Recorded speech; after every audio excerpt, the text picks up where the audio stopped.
This video is brought to you by Sporlan, quality, integrity, and tradition.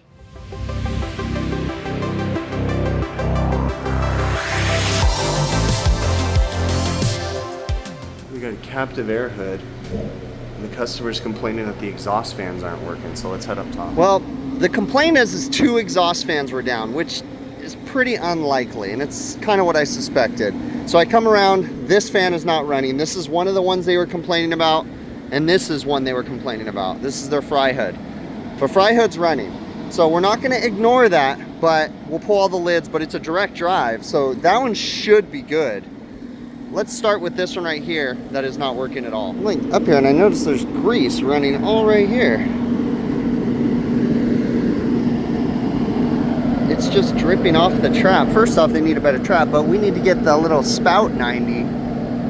I don't know where I get those from. I don't know if it's a Captive Air thing. I guess I need to, I'll get the job number off this and go search Captive Air's website. Because that's just leaking grease all over the place. Constantly. Anyways, all right. This guy is not working. Start with the switch.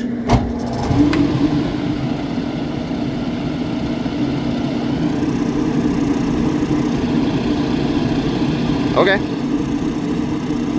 I guess all I had to do was turn it on. So I wonder, these fans look recently cleaned. I wonder if they just got them cleaned and the guy never turned it back on. What I noticed though is there's a pretty mean vibration here. It could just be a loose belt or it could be something else. So let's turn it off before we go too far.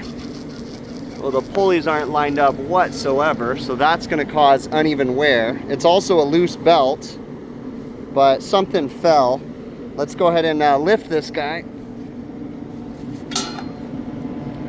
See if there's anything in the wheel. Nothing stuck in the wheel. I can see it all the way through, so that's good. Ductwork's clear.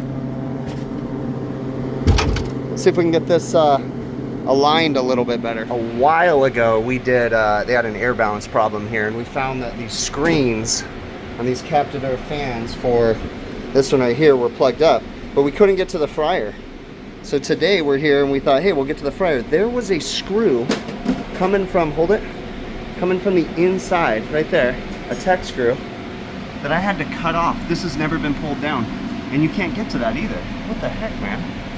What a mess. Also, they didn't have covers for their fryers, so I just put sheet pans over it to keep the dust from going into the fryers, because you see all that crap coming down. So you got to think logically. This is why when we did this air balance months ago, it wasn't an air balance. They were having air balance issues, and I found the makeup air wasn't delivering air. I think we were doing a repair, and I cleaned the screens, but I couldn't get to this one. And again, they never created a work order, but since I have a work order for the exhaust fans now, we knocked it out real quick. I do not like resilient mount motors. This is the one that has the rubber bushing. That's what this one has, or cradle mount. I'm not a fan of them for exhaust fans for this reason, because over time they will drop, things happen, and it's a pain in the butt to get them corrected. So what I'm trying to do, this exhaust fan has got a pin running all the way through, and then there's like a clip on the bottom going through a hole in this rod right here, and it just clips in. So we need to get to that clip to pull it off, and then this rod pulls straight up, and then this whole motor will pull out, and then we can get in here and see if we can correct those rubber bushings that have slipped down. This is the clip, little Jesus clip, and then it just goes through that little thing, or chingus, or whatever you want to call it, right below this right here. But if you look at these bushings are gone. These rubber bushings, they're rock hard from overheating. So, and on top of that, when you spin it, I don't know if you guys can hear that, the motor's got bearings going bad in it too. So there's not really much correcting we're going to be able to do here with this.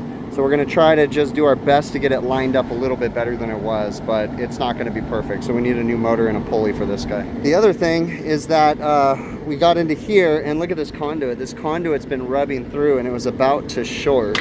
So it does have the vibration, high temperature wiring in it, so we're probably okay on the wiring. Don't see any damage, but we are going to redo that conduit. But you can see where it was starting to rub through, those little spots right there. But I don't see any exposed wire. I think we're going to be okay. All right. I'm gonna go see if I can find a motor for this guy real quick. We were not able to get a rigid mount. We had to go with resilient again, which is one of the downsides, man. It frustrates me because there should never be a resilient mount on a vertical motor like this. But all right, if we wired it correct, nothing will blow up. Let's see. That is the correct rotation according to the tag right there. Okay, so we're coming on. And we might need to slow it down just a little bit because we're running at 12.8 amps. So I tried matching it up to the other one. Still has a tiny vibration, but it's not as bad as it was. So we're gonna slow it down just a little bit on this guy. All right, it is up and running. We slowed it down just a tweak. It's allowed to run 12.6. We're running right at 12.3, 12.4. I'm gonna let it run for a minute and then just double tighten on everything, but looking pretty good. All right, we're just putting all the covers back on. So initially, when I got here, the power switch was off, which I think someone left it off, maybe the cleaning crew or something, but there was obviously a problem with the motor too because it had dropped.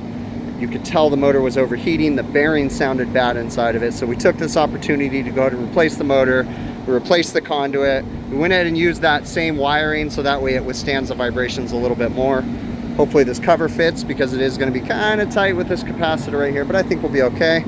And then, yeah, that's where we're at. I really had a hunch when the service call came in that 2 exhaust fans were down that it wasn't the case, okay? But we still kind of verified, made sure everything was good.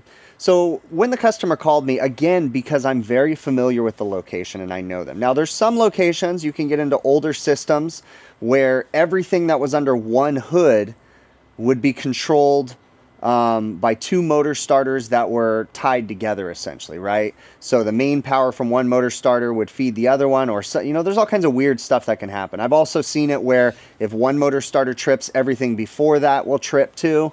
There's all kinds of weird stuff, but I knew this restaurant and I knew that wasn't the case here. So when they called and said we have 2 exhaust fans down, and then on top of that, when they said we don't want you to come out tonight, we want you to come out tomorrow, and it was like, I don't know. It was still early in the evening. So I'm like, for real? Like, you're sure? You know? And anyway, so went out there the next day and obviously you guys saw, right?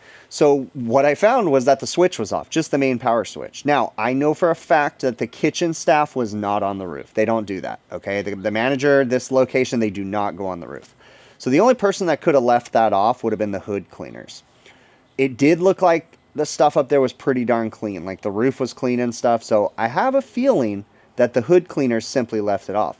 Another thing that kind of threw me off was when the manager called in, he said, yeah, we'll wait till tomorrow. We've been dealing with it for about a week now. And I'm like, a week without 2 exhaust fans? There's no way, you know?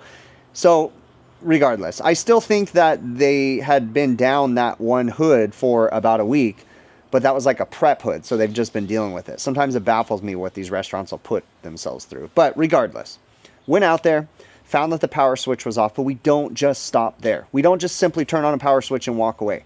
Look at the big picture, okay? We could clearly see that the motor had fallen because it was resilient mount. Now, I hate using resilient mount on exhaust fans, especially when they're mounted vertical. It's one thing if it's a horizontal mount, resilient mount does a lot better. But vertical, I think it's dumb. I really do. But I ran into a problem. Finding that motor that would fit in that exhaust fan because the exhaust fan is so tight. And that's a problem too. This also happens with really old exhaust fans because really old exhaust fans will have like older like ball door motors in them, which were amazing motors, right? But with government efficiency standards and stuff, an old 1/2 horsepower ball door motor in a really tight exhaust fan, the motor size increases significantly because of the efficiency standards and everything. And it's really hard to get replacements for them, right? That's actually a problem with some of the older Green Heck exhaust fans because the motors were really short and then the new ones are really tall and they don't fit right. And it's just like a whole thing. But bottom line, I was able to find a motor. It was still resilient mount, which I'm not a huge fan of, but we had to do what we had to do because of the space and what I could get my hands on, right? So we were able to change out the motor, get it replaced, get the system back up and running, you know, make sure everything else was working properly. And on top of that, when we had done like some air balance work a couple months ago at this location, we couldn't get to the fryer hood for the makeup air screen. So, and the manager remembered too. I told her, I was like, you know what, we're here, we're going to do this, we're going to not. And she's like, oh yeah, I remember you saying you needed to do that. Well, I had the excuse. But then on top of that, that filter had never been removed before because there was a screw going from the inside out that was left there from manufacturing. Like, I had to cut it off with a Sawzall. That was bizarre. But anyways, we were able to get it all cleaned up. We got the Makeup Air screens clean, so now they're, you know, moving Makeup Air across that fry hood. But regardless, then we were able to get the prep hood, the new motor on it. So all was well with that. We verified the fry hood's been working. It's now been about a week since I was there, a couple days, I don't know, somewhere. Maybe it was earlier this week. I lose track of all this time. I've been so crazy with work and stuff lately that I don't even remember. But I do know, though, that tomorrow's my daughter's 16th birthday. I do know that. I remember that. So that's awesome. Yeah, I really appreciate you making it to the end. So hopefully I answered all the questions, covered all the hot topics that a lot of people were going to comment about. Let me know if you guys have any feedback, any advice for me. Shoot it in my email, hvacrvideos@gmail.com. Thank you so very much for making it to the end. If you haven't already, please consider subscribing to my YouTube channel. If you're interested in supporting this channel, subscribing to the channel and watching the videos from beginning to end, that is the easiest way to support the channel. And obviously leaving comments, interacting with the video. But if you want to do other financial support, we have PayPal, Patreon, or YouTube channel memberships, which there's links in the show notes of this video on how to do that. And or you can go to my website, hvacrvideos.com, where we have merchandise such as these hats available. Last but not least, TrueTechTools.com. TrueTechTools.com is a great online tool website that I get a lot of my tools from. I actually have an affiliate program set up with TrueTech Tools. If you use my affiliate code at checkout, which is big picture, one word, you can get a nice little discount on majority of the items. Now, there's a few things that discount doesn't apply to, but for the most part, it applies to a good majority of the stuff on there. And when the discount code, big picture, one word, goes through, I get a small commission from that too. So it's another great way to help support the channel. So thank you so very much. I really do appreciate you, and hope to catch you on the next one.